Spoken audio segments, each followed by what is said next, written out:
Hello, I'm Lesley Arthur Asiedu. Kindly type in names of exciting women in energy you want to see and topics you look forward to. And please remember to comment, like, subscribe, and share.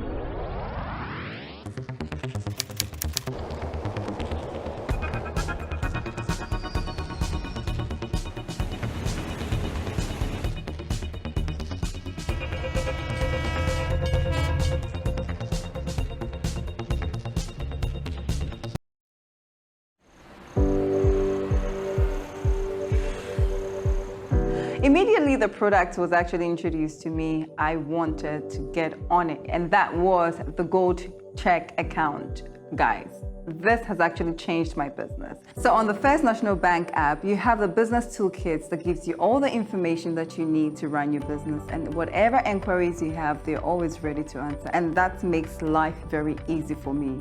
And you have the in contacts that helps you access every transaction that takes place or happens. Now, point of sales terminal. I market wherever I go, and so I love to have that so I can take payment, especially with those who tell me I do not have cash. A bank that understands that you can start life all over again or start a business from scratch. Very keen on running it and making sure that you grow to the core. It's one you should look out for. My name is Jifa Gray, the CEO of Jifa Gray Creations. I recommend that you sign up to the Gold Check account from First National Bank for a great banking experience.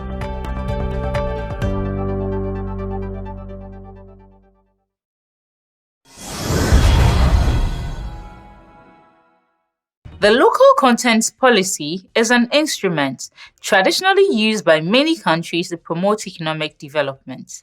It retains a greater share of the value generated by the exploitation of natural resources. In Ghana, the Local Content and Local Participation Bill was passed in November 2013. It stipulates that Ghanaians should be prioritized in terms of employment in the petroleum industry. Welcome to Energy Quest. On the table is Petroleum Local Content. We'll have discussions with Dr. Wilberforce Agri, the Head of Department for Petroleum Engineering, KNUST. And then we'll visit Baker Hughes, a global energy tech company. Okay, Doc, welcome to Energy Quest. So we'd like you to first tell us about yourself and then your career journey there. I'm Wilberforce, as you already know. I'm the head of the Department of Petroleum Engineering here at KNUST. I have my BSc training in Petroleum Engineering, MSc also in Petroleum Engineering, and my PhD is in the field of chemical engineering. If I should give you, put it in context, somewhere in 2001, there were discussions with GMPC. Okay. That both my late Professor Andam and Dr. Edu Amakwa, they kicked off some discussions with GNPC of starting, a program in oil and gas. At the time, Ghana has not discovered any oil. Nobody knew about any oil. So in 2001, those discussions were started. GNPC gave the clearance. A committee was set up to look into the feasibility, and then it went through the academic, their protocols, that if you are beginning a new course, the university went through the S batch, was admitted. As at the time, it was admitted under the Department of Chemical Engineering. Okay. So Petroleum was a program in the Department of Chemical Engineering. As a matter of fact, I was part of the first batch that were admitted. So in 2004, we started the program, and we graduated in 2008. And in 2014, the university thought it wise that there should be a department on its own. So we moved from a program to become a full-fledged department in 2014. So far, has the department been able to train engineers who have fitted perfectly into the industry? Yes, the core of the industry is coming from KNWest, and the department has contributed to it. If you want an engineer, then you come to KNWest. So, all across the nation. So the department has contributed. About how many students have you been able to prepare into the industry since the department was set up? Petroleum engineering program is a highly specialized program. Okay. And so we don't train huge numbers. Okay. Because it's at the, if you take a pyramid, it's at the very top of the pyramid. So it's a highly specialized program. We use only to contain numbers within the neighborhood of 30 to 50. Oh, students. Okay. Per batch. But as you know, now a lot of people are coming to the university. Yeah. And we are also looking at equity. So we're also looking at equity, and so based on that, you have to give people the opportunity. And then there's free SHS, and so the numbers naturally have gone up. So now we are training a lot, over 100 students. Okay. But in all, we can say that almost about 400 plus students have left our doors since we started. Okay, so the level of training you are offering, do you think it's able to help us solve the gap in the local content where locals can fit into the high-level technical roles? Absolutely. Like I said, petroleum engineering is a highly specialized program, and so normally you would have done a general engineering program. Yeah. And then, when you get a job in the sector, then you are trained in those specialized, areas. And so the industry gets a close to tailored, specialized person. And then with a little training here and there, the person is good to go. So you don't need to spend much, to prep up that individual. So in terms of the Local Content Act that was passed, the department has contributed its quota in the areas of engineering, where we are looking at within the next phase of development. We should get almost close to 100% of engineers being Ghanaians. So yes, we have. Okay, so what does a student have to study? What do they have to study before university? The basic requirements to read petroleum engineering is you have to be a science student. Okay. So, physics, mathematics, and chemistry. Okay. So you have to have these three. And then, of course, the other core subjects. What's the ratio of female students to male students in your department? Do you produce lots of female engineers? Yes, we do very well in that area. A lot of females are on our program. Okay. Ratio, it's it's year dependent. There are some years that the ratio have been, very close to 1:2. Okay. And there have been years where, the numbers are very low, probably 1:4. So in terms of engineering, in the larger picture of engineering, we do very, very well. But not many females. Okay. Do engineering. So.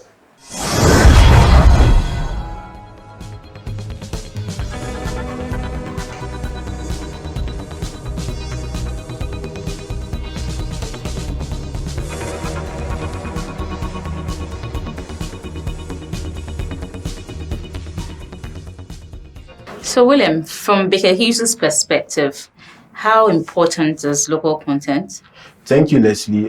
From Baker Hughes' perspective, we believe local content is a means of maintaining a social license by which we involve the community or they have a stake in the investments we make in country. Because in order to succeed, you need a community. Of course. And bringing along the community, you need to develop these people within the community.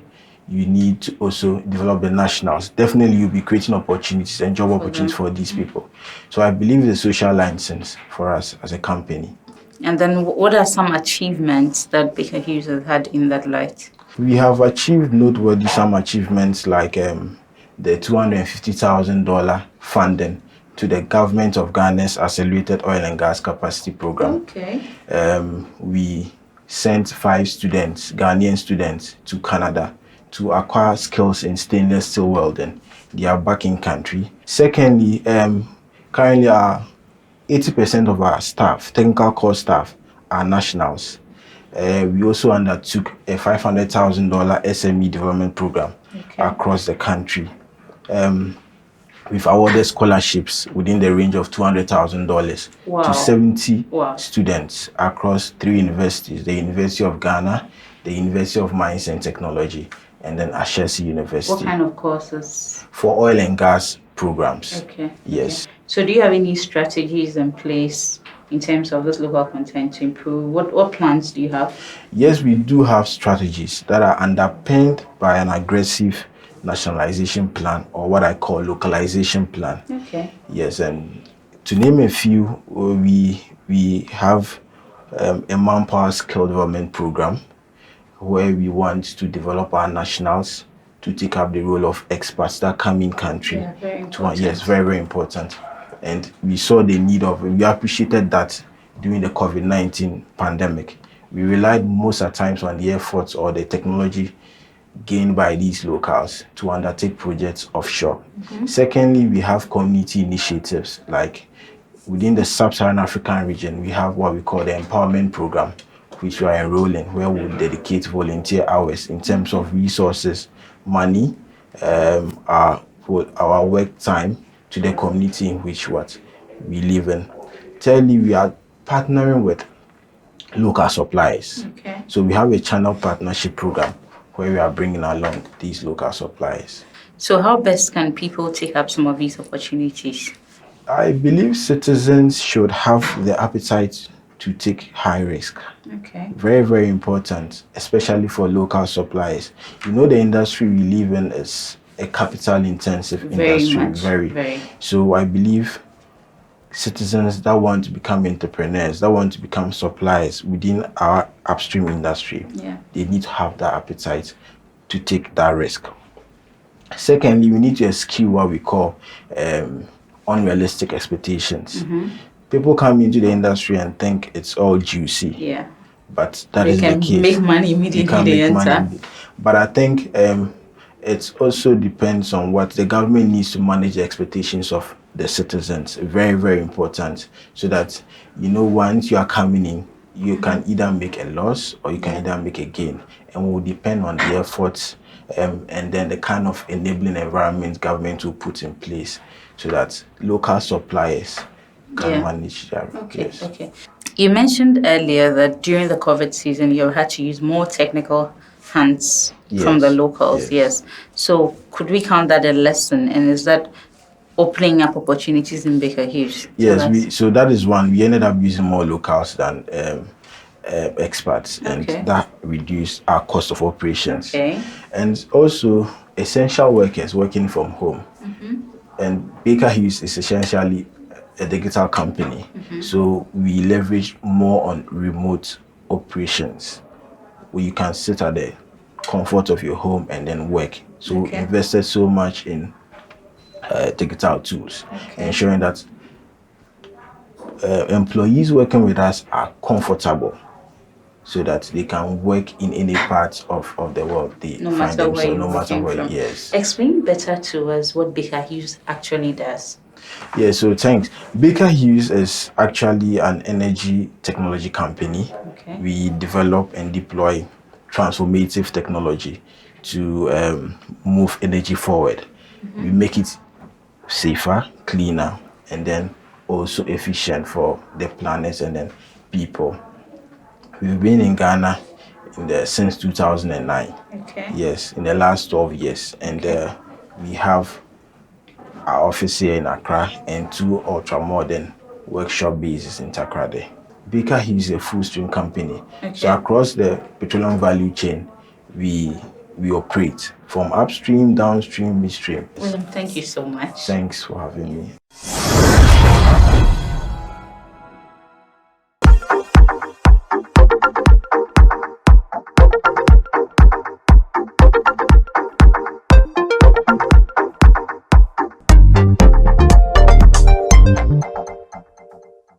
Okay, OG. I can call you OG, right? Yeah, for sure. Okay. Can you tell us about your background? Okay, so Dixon, popularly known as OG Dixon. So I make people call me with the first 2 letters of my name, just because it's very difficult to pronounce, and I really want my name pronounced in the right way. So unless you're from my tribe, it can be very mouthful to say. So actually, I'm a graduate of the University of Benin. I studied applied mathematics and I graduated with a first class honor. Wow. I give all credit as well to my mathematics teacher, Mr. Joseph Ayete. I hope he's watching. He's Ghanaian, and he was very instrumental in me loving maths. Typically, I mean, mathematics is not the norm for women, so it's something that is a standout. I mean, and you had a first class in mathematics. That's a rare one. It wasn't easy, I can tell you, because I had like young men, come up to me and say, you know, we will make sure you don't get this first class. It's impossible for a woman to beat me. So even at a young age, you still get, you know, those sort of pushbacks, even from the male peers, male students. It was so sad. So after your first degree, did you go straight into work or? Yes, so I was hired straight out of the university and into Baker Hughes. Yes, so it's been a 20 years plus journey experience, though I left Baker Hughes in 2015 to GE Oil and Gas. Then in 2017, we actually merged together to become Baker Hughes, a GE company. So I came back. Back to Baker Hughes. So back to Baker Hughes, and there was no running away, and to a bigger Baker Hughes. And it's been a tremendous experience. I've taken up all sorts of roles to leadership, even regional roles. I've led a region, and that's actually Europe. It was a bit scary, but at the same time, very challenging, because I was the only woman. Probably and I was only black leader. An only black leader. I saw that as a regional manager, and also I was the youngest. What's your role typically like? What do you do? So I actually manage the business affairs of Baker Hughes. So, and that would be like potentially making sure from a customer standpoint, right, we're partnering better. We're actually having the same vision. And also from a profitability standpoint, we're also profitable. Driving market growth in the country, but also looking out for talents, developing key talents, driving all the localization initiatives for the country. That's really huge. But you mentioned localization. Can you tell me about that? So for me, localization in Ghana is actually how do you build local capacity, right, in Ghana.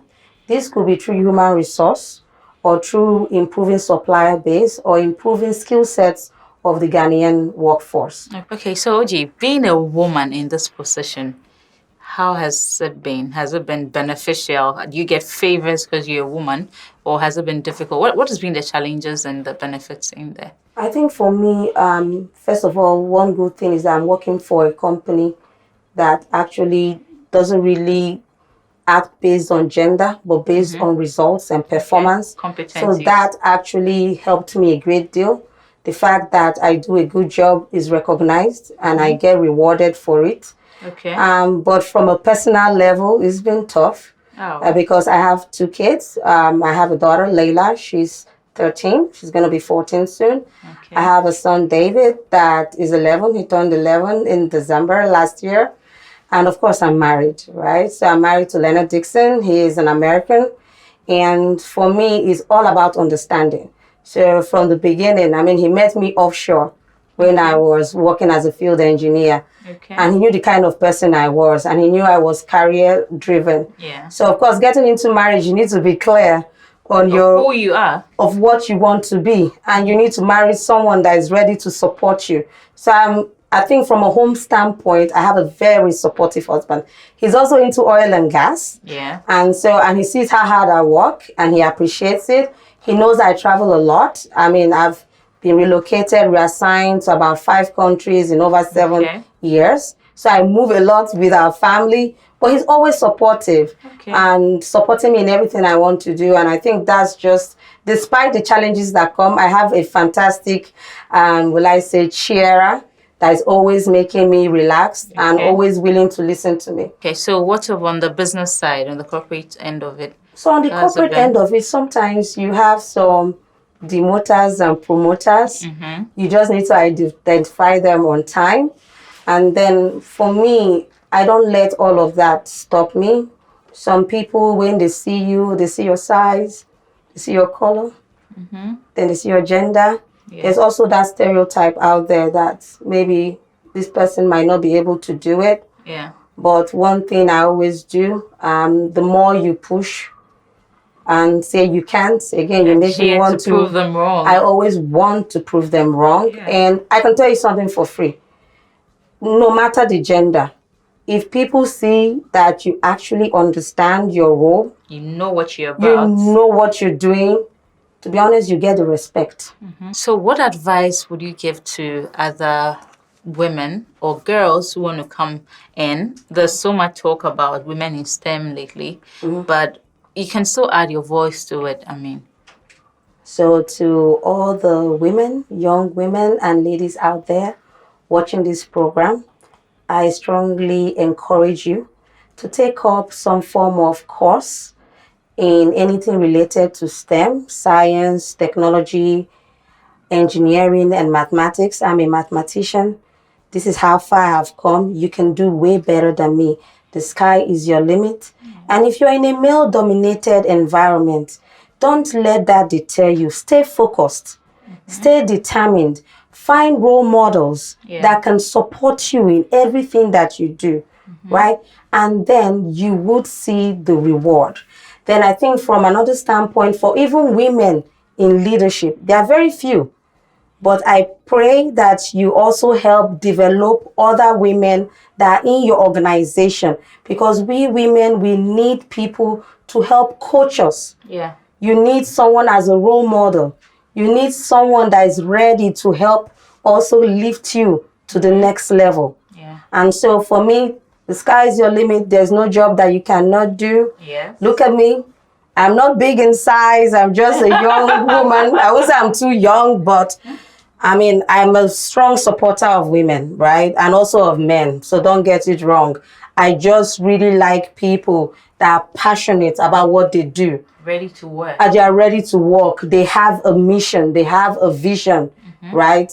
And that is it. You're committed. Focused at it. So, do you have any special initiatives in Baker Hughes for women? Oh, yeah, for sure. So we've recently rolled out a women empowerment program where we're actually going after and targeting local suppliers, that female entrepreneurs, right, that they own it, to be part of our supplier base. So right now in Ghana, I'm in search. So I'm appealing to all the female entrepreneurs out there that would want to be part of the Baker Hughes supply base, because we are actively targeting female suppliers to increase our supplier base in Ghana. So this is if you're a female, you're Ghanaian, and you own a business, please reach out to Baker Hughes. We can be found in Stanbic Heights, or you can go to our website and locate us. Thank you. This is what we do on Energy Quest. We demystify the energy sector. Till we meet again. Ciao.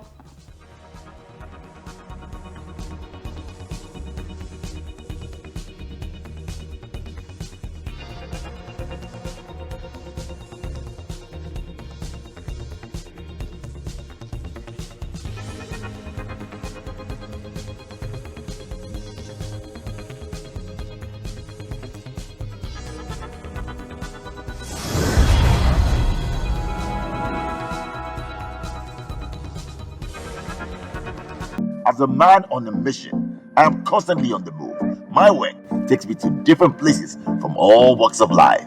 In the process of time, I have met many successful people with different backgrounds and with different drives. One thing has been common among them all. Like me, they don't compromise on quality. Which is why each day as I leave home to face the world, I drive straight to the one place I know I can refuel for the day, because I am assured of quality fuel at an affordable price. No more! Over there, I fix salon. Mucha triple S. Na triple S no yɛ dɛn. Make them tell you. Factor social distance health. Here at Santor, quality is affordable. At Santor Energy, quality is affordable. Clean fuel, friendly service. Did you miss an episode of Energy Quest? Watch all episodes on YouTube at Energy Quest TV or Kente TV. Also catch up on the Daily Graphic YouTube page and website. Energy Quest, looking into the future.